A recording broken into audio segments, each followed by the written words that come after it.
start the stream, start that, make sure that it's running. How do I go back to Studio, I guess? I can never get this to go the way I want it to right away. Okay, there's that. Appears to be running. Here, good, yes. Okay, right, as I was saying, we're a little bit more than halfway through the chapter. So, since we started the chapter last Wednesday, we should be able to finish the chapter today, or at least I usually have like a slide left, so we'll be able to just do a slide and then the review on Wednesday. And then we'll have the test next week. So that's how we'll do it. Any questions? Cool. As I was telling a couple of students last time, and I've actually got my 103 test here because they've got their test next period. This is how it's going to be set up. This is 103, so if any of you have eagle eyes, it's not going to help you at all. This is not the test you're going to be taking. This is how it's going to be set up. It's multiple choice. And at the end are going to be some short answer, which again is like, basically I consider those multiple choice that you don't need to have choices to get because they're pretty easy. And then at the end is extra credit. And as I said, I may not have told you guys because I've done the review twice now for my 103 and then my Tuesday, Thursday class. For the short answers, if there's a possibility of more than one answer, and I'll just say, oh, give me one example of whatever. Give me more than one example of whatever.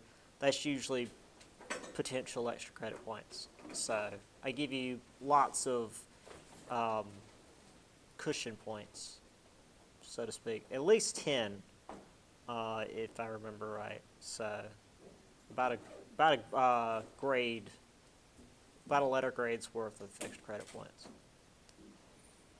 Okay, so that will be next Monday. And then the paper isn't due until the 19th of October, so we still got a little time for that yet. Anything else? Cool, let's get into the notes. Right, so we ended here. Actually, let me make sure I get you. Just came in. Get it open. Oop, that is last semester.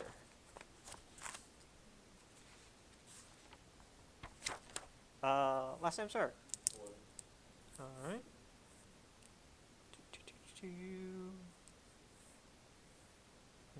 Gotcha. All right. Come on. Thank you. Okay. So, we ended here with mercantilism and what that meant for Great Britain and what it meant for the colonies and how the colonies responded.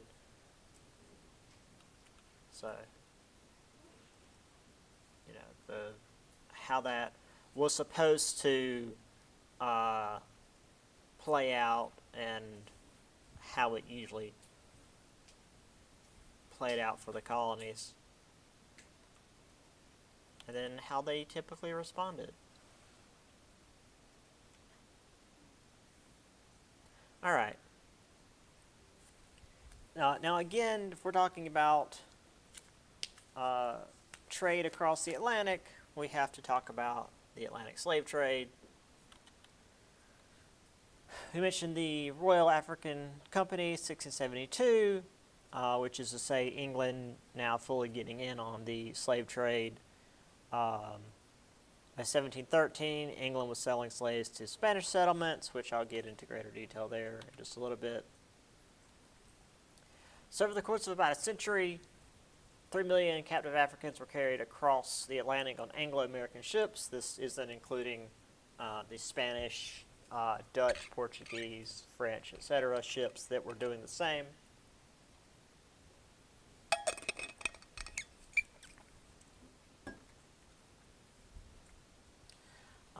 The Middle Passage, this is something I assume you guys have heard about before, unless our education system is really failing us.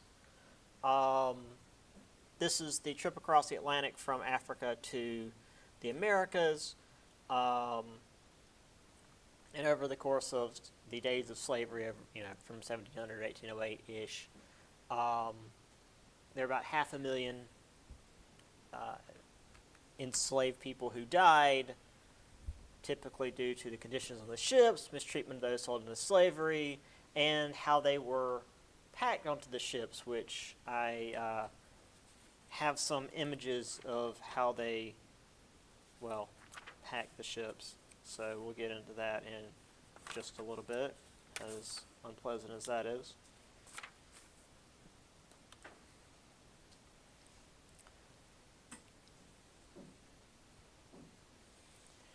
So initially, there would be a period of seasoning where they would bring the newly captured slaves to the West Indies,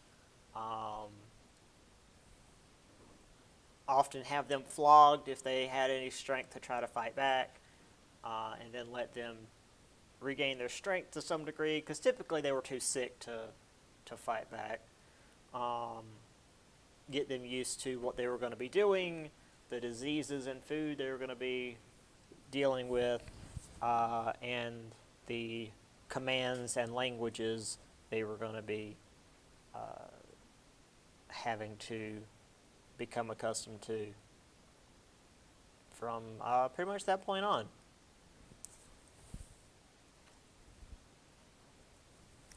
However, just smacked the mic. Sorry, online folks. By 1700, most Africans were being sent to North America. Most Africans that were being sent to North America went straight to Charleston rather than stopping over the West Indies. Oh, I forgot to say, for online people, because you guys are probably freaking out, the test will be through Blackboard, through the, what's it called? The Respondus lockdown browser thing. We'll get that figured out. If you can't get it figured out, you'll have like a week to do the test because Blackboard's dumb. But yeah, we'll do that. Don't worry about it. Anyway, yeah. So by the turn of the century, rather than being sent to the West Indies, most captured persons that were being sold into slavery were sent straight to Charleston. And again, this map that I've got here that I'm about to show you guys really shows the percentages we're talking about, because obviously we're going to be discussing this in regards to North America and in particular the United States numbers, but it was a relatively small percentage that actually went to North America. And again, that's because most of those that were sent to Brazil and the Caribbean were simply being worked to death, so they had to be replaced. In Brazil in particular, there were a lot of silver mines, and you simply were sent in there to work until you died, so they just brought more in. In the Caribbean, it was the sugar plantations, as I mentioned before, and that would often kill you. In North America, while it certainly wasn't a picnic, it was usually pretty regular agricultural stuff. And while people certainly could be worked to death in the fields there, or often beaten, or simply killed because, slave masters, it wasn't as fatal as literally being sent down to the silver mines to work until you died.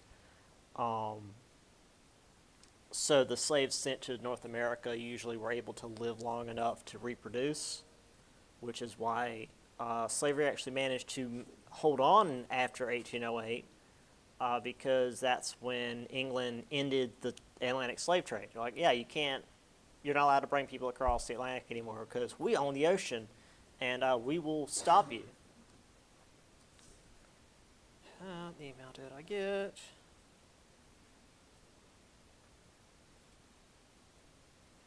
Okay.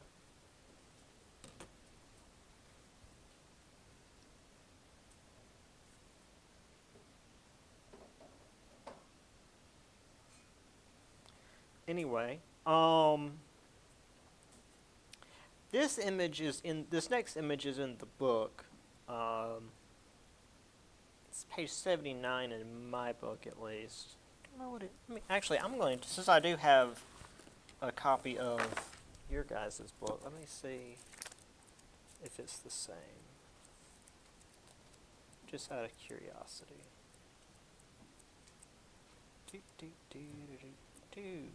Nope. This is nowhere near. Let's see. That's 79. Conflicts on the global frontier. So it would be page 88 for you guys. It's this. This is how the slave ships were packed. And as you can see, I described it as corkwood. They were chained together, by the way, it should be mentioned. The caption there in the middle,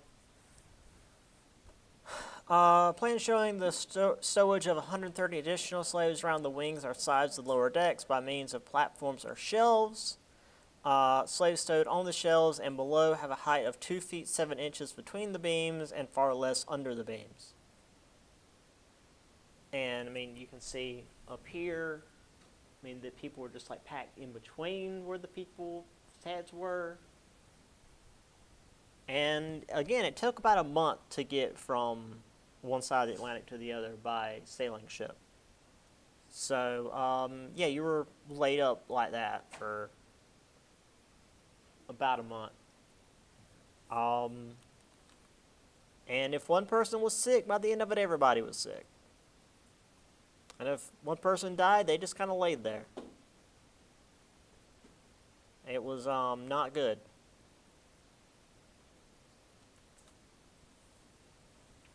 So that's why so many people died on these ships.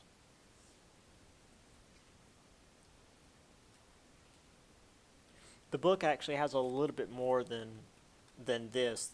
Actually, these are the exact, because it shows figure 2 and figure 3. These are 5 and 6 in the book. It also shows the way the shelves were actually, like from the side of the ship, the way they were packed. So the book's actually got a little bit better than what I've got on the slide here. So yeah.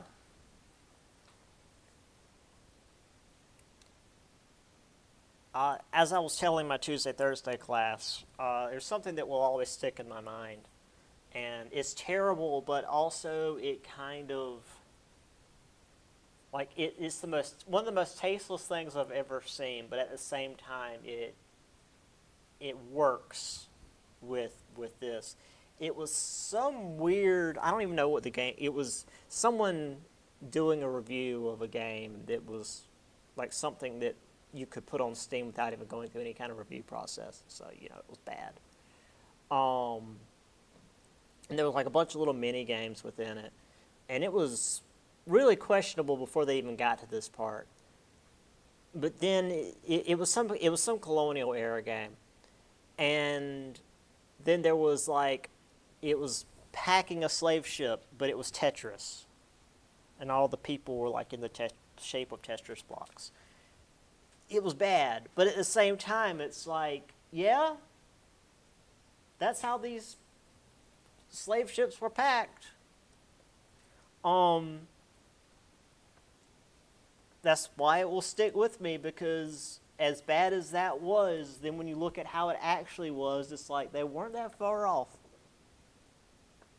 The other thing I'll say about this is that whenever the Europeans would transport like animals, cattle and sheep and horses and whatnot overseas, if they packed them like this and say there was a storm or something happened and the animals got scared, they would kill each other trying to, get away. They'd, stampede. They wouldn't pack animals like this because if they get disease or something would happen, they'd lose the animals. But they pack people like this. So there's a real inhumanity going on besides just the fact that slavery bad. I mean, that's usually enough. If slavery is bad, yeah. But also, like, they wouldn't even treat animals like this. So it just kind of just feels like it goes an extra level. Anyway, let's get off of that for a minute. We will come back to it, but let's move just a minute to the seaport cities. So all this economy made the seaport cities where all the culture and commerce were. I mean, you can even kind of see it today. All of our big cities, especially the older cities, are port cities. Charleston and New York and Philadelphia and even Chicago is on one of the Great Lakes. That's a navigable lake. Here, New York, Boston, Philadelphia, Baltimore, Charleston, those were all by the sea. Those were all accessible by the ocean. And while most of the population was not in the cities like they kind of are today, or at least around the cities, they were still the center of the economy, the politics, social and cultural activity. It was the driving force of the country. Well, not the country yet, the colonies.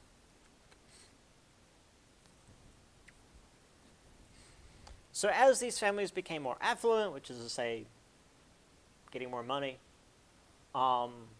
status was less about where your family came from and more about how much money you had, and living this genteel lifestyle, which we won't see. Let me rephrase that. We will see this writ large next semester when we get into like the Gilded Age, and we have like people who really don't have the money to be living the way they were, but they were just trying to show off how much money they didn't actually have. So it's more, the genteel lifestyle is more showing that you have money, whether you did or didn't. So this idea of the upper class wasn't so much like, again, who your family was. It was about being able to make money. So you didn't have to be of some noble English heritage. So you could be Dutch, Scottish, French, Jewish, other groups, and be able to become upper class.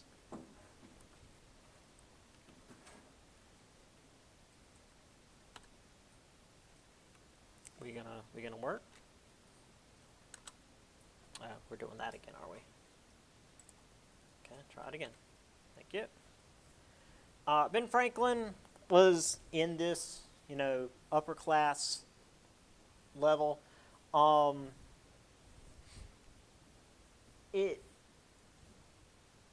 common myth is that he, made his way up from nothing. His family was relatively well off. He did end up becoming better off than his family was, but it's not like his family was dirt poor.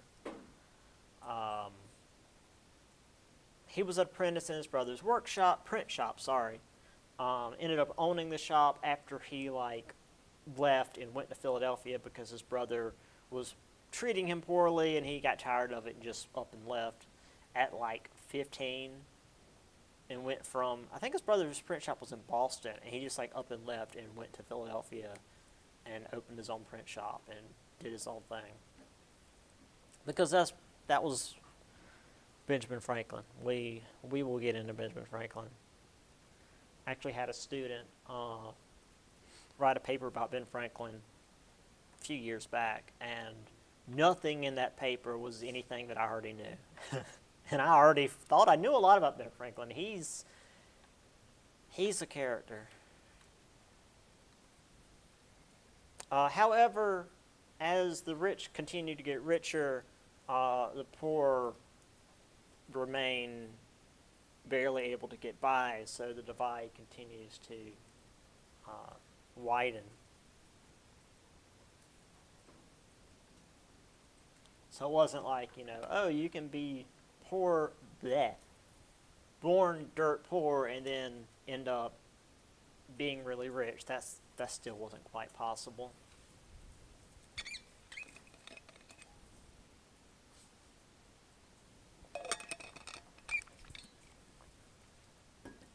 And as I said, Ben Franklin's family had money. And he had connections before he went off to do his own thing.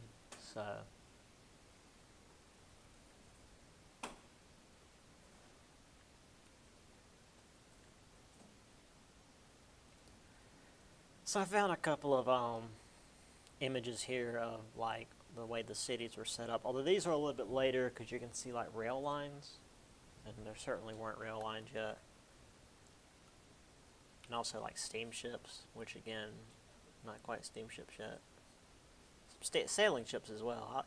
I like this era of, which again, we're not there yet, but where there's sailing ships and steamships still out there side by side. And there's Ben Franklin about to get this kid electrocuted. It's all right, kid, hold this while I take notes. That's how you know he's a scientist. One of my students in my Tuesday, Thursday class said, yeah, he wrote down what happened. That's what makes Ben Franklin the scientist. That's what scientists do, is they write down the events. They let other people be the experiment.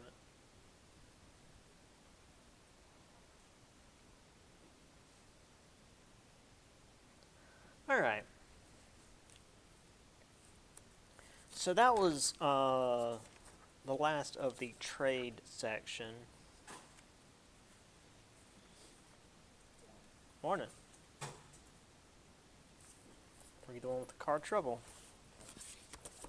Well, you made it.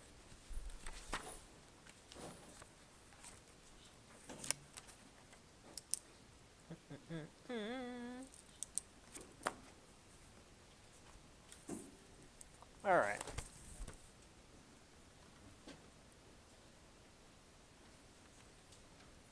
So, for everybody else, the people that weren't high class or middle upper class, you needed to find somewhere to make money, and labor was in high demand, but it was still hard to actually get a job, even if you were doing real basic,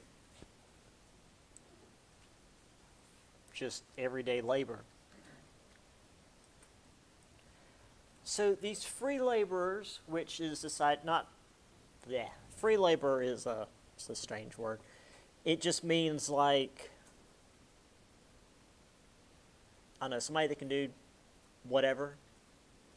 It's usually, I guess you call it unskilled labor today. The way I put it for my Tuesday, Thursday class, it's like every JRPG main character. You go into a town and nobody can do anything, and you have to do everything for them. oh, go pick these berries, and then when you get there, like, oh, I can't walk 2 feet and make the pie, so you have to walk over there and do the thing for them. Like, it's the do everything person. And so these people will go into towns and like just do stuff. However, it was cheaper to use indentured servants, convict labor, and then eventually slave labor because, well, you didn't really have to pay these people. There was also a new type of indentured servant that came about in the 1720s called redemptioners. So again, they were the same idea as a indentured servant, where they couldn't pay their way across the Atlantic. So I'll just read it from here. Shipping agents offered them loans that were repaid when the immigrants found a colonial employer who would redeem, which is to say repay, the original loan. So the redemptioners labored for the employer for a set number of years, but the difference was they could live independently with their own family. So it was a little bit better than the indentured servant plan, because the indentured servitude was really close to slavery. Not quite as bad because, well, you were promised freedom after the end of a certain number of years. And, it wasn't exactly passed on because, again, you weren't owned.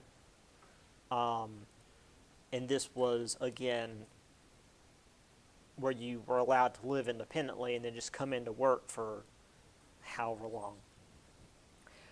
And the book mentions that this also was popular in the Middle Atlantic colonies, especially among German immigrants who wanted to establish farms in Pennsylvania. I've actually got a little newspaper clipping from the time about this, so we'll get to that in a minute. Apprentices, this actually came from Europe. Apprentice works not for a wage, but to learn and eventually take over a trade. Same idea as modern day.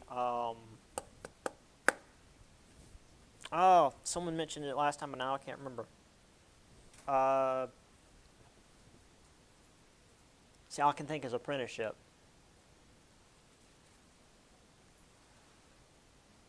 Where you work for experience, not money, which is dumb and it should be illegal. Yeah, it's bad. But granted, the way apprenticeships worked in Britain under the guilds, you basically will be adopted into the family because the shops will be owned like by the master of the shop, and so you'd be living with the the shoemaker's family, and not only would you be working at that shop, but you'd be fed and housed and clothed by that family. So you wouldn't just be not getting paid, all your expenses would essentially be taken care of because you'd be like a child at the time learning how to do this. So by the time you were an adult, you'd have all the skills. If not to take over, at least to go make your own shop. This was basically just a way to get free labor. And then, of course, convict labor.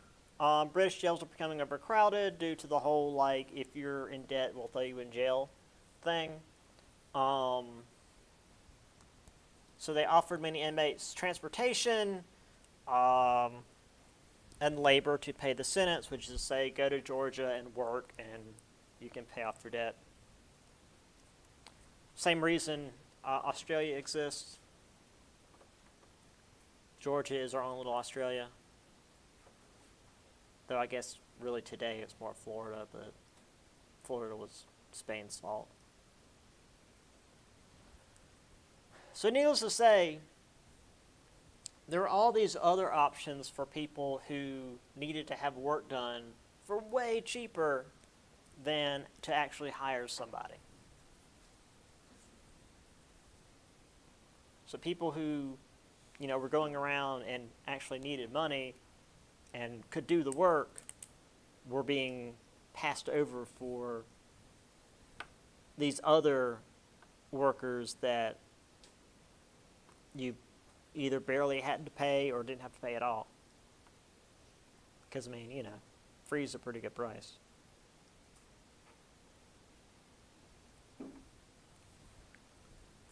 And then, of course, slave labor, but that's the next slide.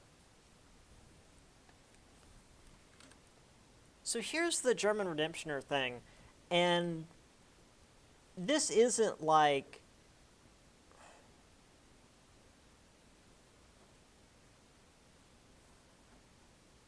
these aren't, well, I mentioned unskilled laborers before. These aren't unskilled laborers. These are skilled laborers. It mentions farmers, gardeners, etc., which is, you know, relatively simple stuff, but you still need some skills for that. Potters, tailors, I imagine that's clothes making. Shoemakers, bakers, butlers, carpenters, cabinet makers, musical instrument makers, weavers, brewers, gilders, diamond cutters. I mean, it just goes on. Like, these people, I mean, sugar refiners, distillers, shepherds, confectioners, coopers, they make barrels. Like, they could do all sorts of stuff well beyond just like, here, work in the field to pay off your debt. They were able to do all sorts of stuff in really high-end shops. So the Redemptioners were well beyond just like, you know, poor people doing whatever work needed to be done that usually was just grunt labor. So that's kind of cool. Again, regular apprenticeship systems. This is Flemish, so that's Belgium, if I remember right. You got their weird little collars.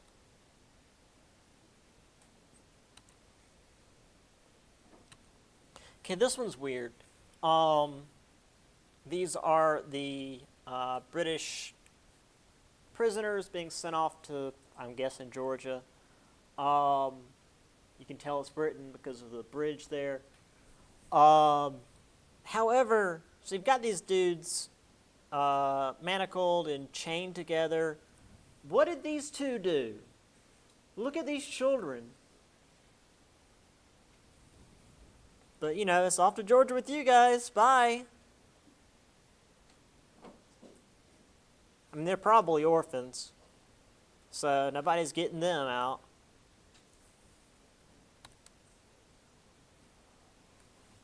London, man. All right.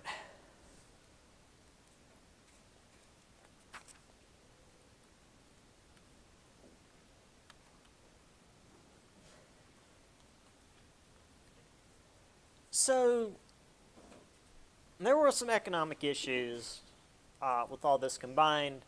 Competition for work, land shortage, and population boom, so not as much land for everybody, and there's more people being born, which is to say less people are dying like as children. Not so much more people being born, just like less infant mortality. So if you weren't already established, it was more and more difficult to pull yourself up.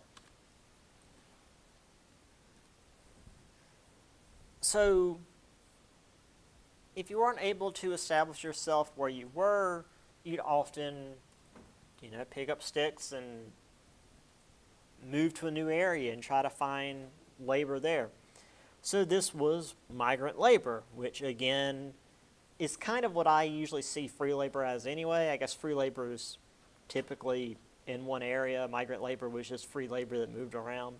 And again, I just sort of see this as your typical, you know, JRPG protagonist of you go into a town and nobody can do crap and they need you to do all their work.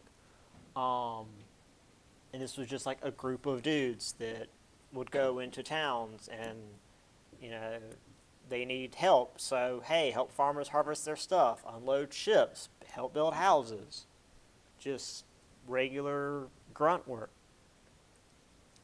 And again, my American technology course that I taught back at Tri-County, the helping farmers harvest, that was something that was needed.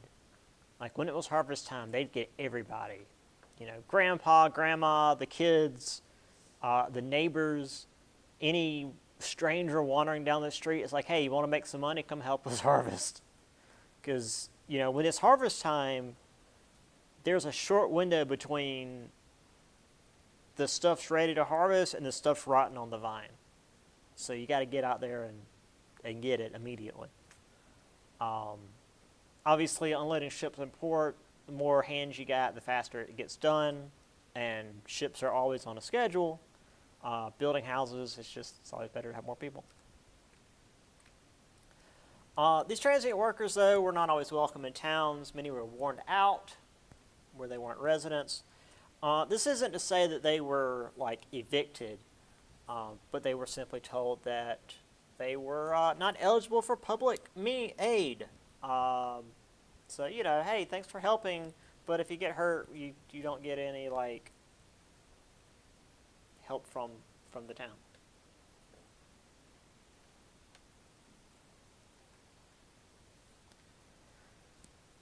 By 1750,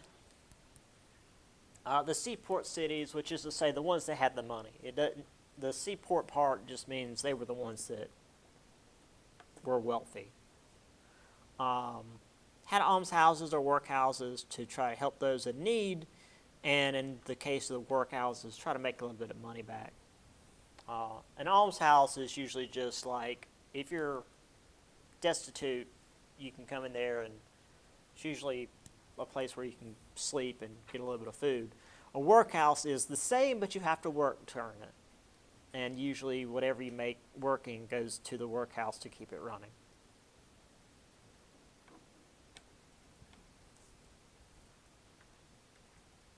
And again, it's usually real simple stuff, like gardening or cleaning up litter, that sort of thing. They did the workhouse thing in England during the, in Ireland during the Irish potato famine. So a lot of people just died outside the workhouses because they were too weak to actually work. So the English wouldn't let them in.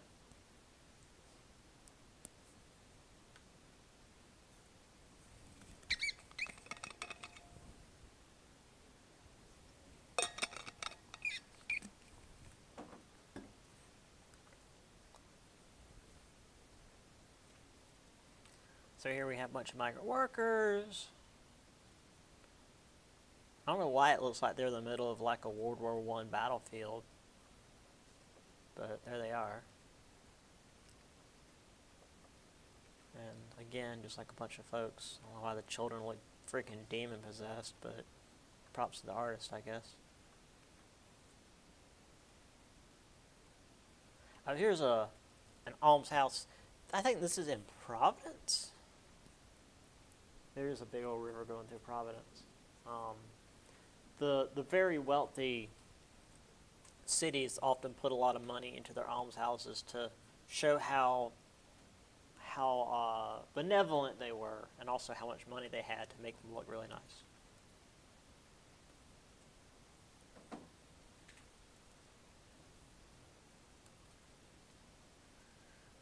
Okay.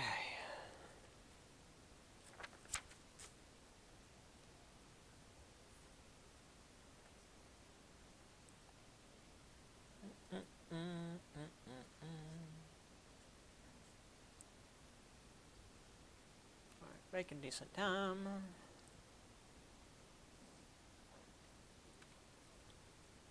So the cities, as we mentioned, were really where things were focused.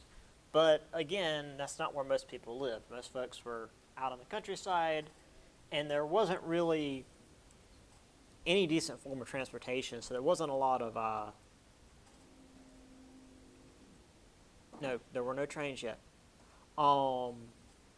There wasn't really any commuting.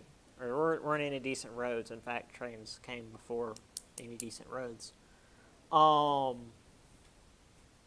most folks were out in the rural areas and little family homes. But the economic conditions in the coastal towns still did affect them. Population growth required food and other farm goods, so the farms had to um, adjust their output to meet the needs of the towns. And often they would buy things from the towns to save time on the farms, cloth and cheese, which can be made on the farms, but they take forever and it's a lot of effort for not a lot of product. In fact, again, which class was this? Like, I think again it was that technology course. They go on about the how long it takes to do the weaving by hand. There was a little piece about this like teenage girl that had been doing the same bit of weaving for something like 6 months, like over the course of winter. And she finally finished and like wrote in her diary about how like this hellish torture has finally finished, and it's kind of fun to read about someone from like the 1600s, 1700s being the sort of dramatic that we recognize today.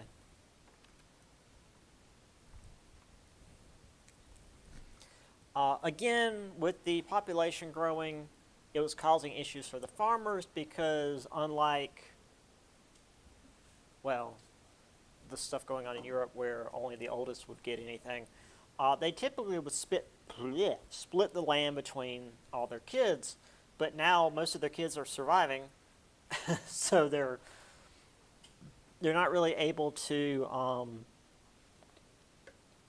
split the land between all their kids, because for the farms back then to really be tenable, they have to be a certain size. They have to be pretty large for the farm to be able to make enough money to sustain itself.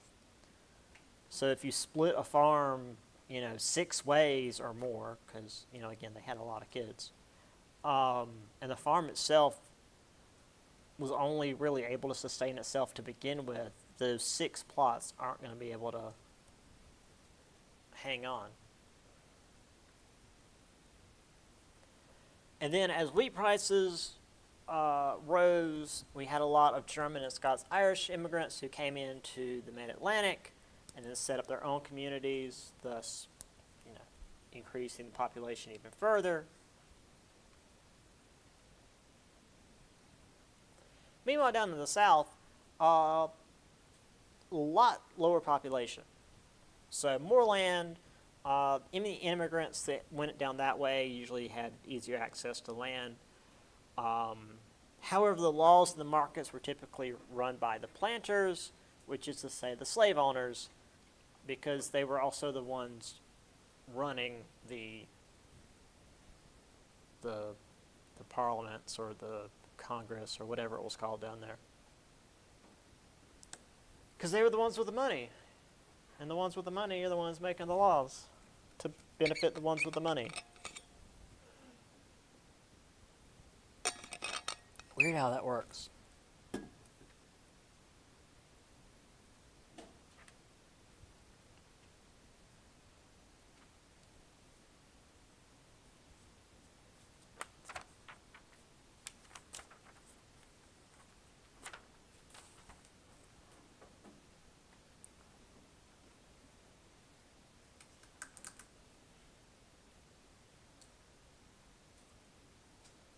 Alright, so we got this dude really wasting time on how much he chopped that tree down. You really just need to wedge it real good and then you'll be fine, but, if we're going to Looney Tunes it, that's cool too.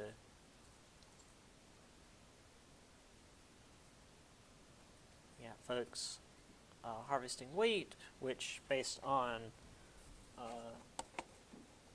my mouse?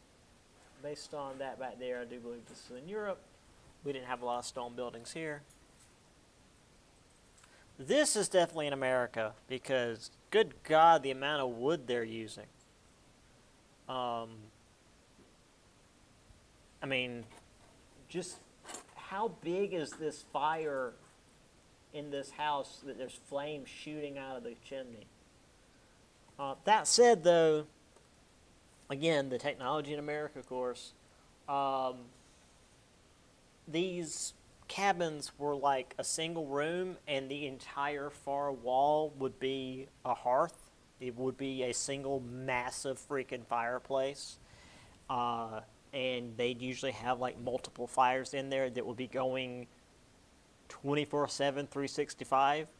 And it usually took about an acre a year to keep that thing running because of how inefficient it was. But it didn't matter because look at all the damn trees. Yeah. Also, this thing, I didn't mention this in my Tuesday, Thursday class, but I wanted to mention it to you guys. This is used to mash corn for cornbread.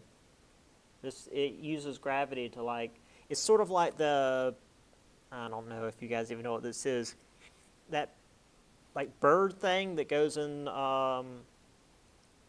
like a cup of water. It's got like a pendulum momentum to it. That's kind of how this works. So you don't actually have to sit there and mash it. It uses momentum to mash the corn itself. When you didn't have access to like an actual grinder, this was really the best way to get corn mash and make cornbread. Because actually getting wheat to a grind mill was pretty hard and expensive. Okay. One more slide and then you guys get out early because I want to do at least one slide of notes before our review on Wednesday. So, of course, slavery in the South began in Virginia after 1676. Carolinas from the start because, again, Barbados. This allowed the South to expand cash crops, tobacco, rice, indigo, but also these cash crops were tied to the global market because other than like rice, you can't really subsist off any of this. You can't really eat tobacco or indigo. I mean, and rice wasn't really much of a staple diet for Europeans back then. So for the most part, like, this was just stuff that you sent off and made money, and then you bought what you needed. As we mentioned, 1660, laws were passed in Virginia, submitted status of slaves, inherited through the mother, could not be changed by converting to Christianity, and if slaves resisted authority, they could be killed by slave masters.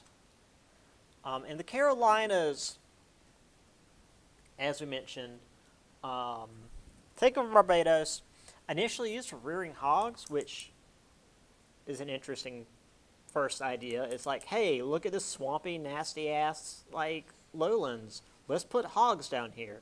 It's like, that's why we have so many damn hogs. They got out. And now they're everywhere. Shifted to growing rice because the rice tends to not run away. Well, you know what? I take that back. Plants are actually pretty good at running away.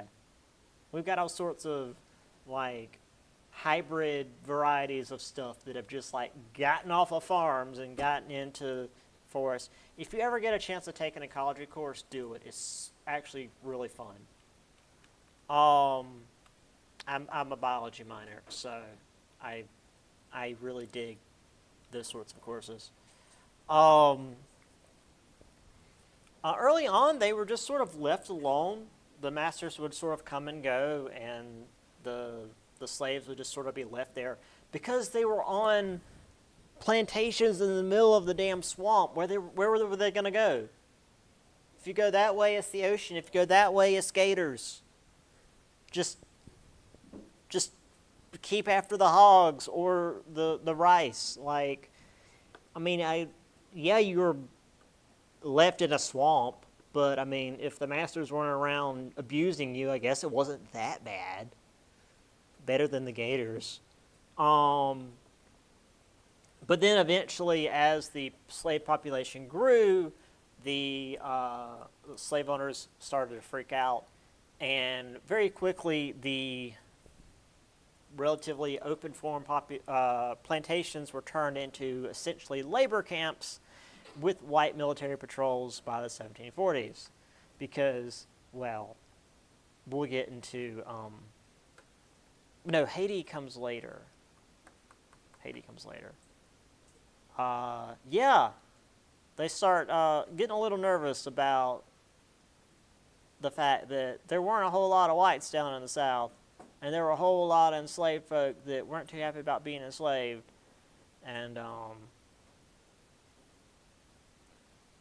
well, the history tends not to look too kindly upon those what enslaved others. So, here's a lovely piece of propaganda. Look at how happy everybody is. Dude back there is having himself a drink. Children are playing in the grass, I guess. Yeah, everything's fine.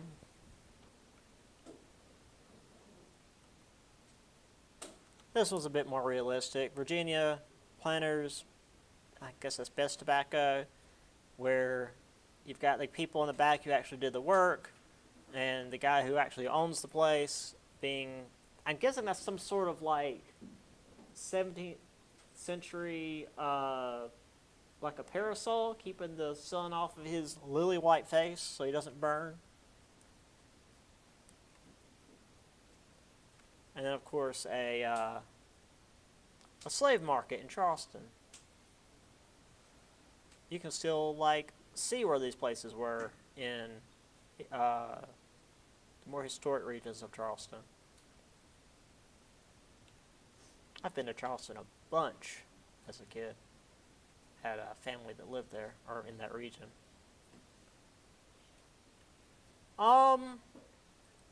Yeah, so we'll end with Africans resist their enslavement next time. There's a real big rebellion we'll talk about. And then we'll do the study guide. So I'll see y'all Wednesday.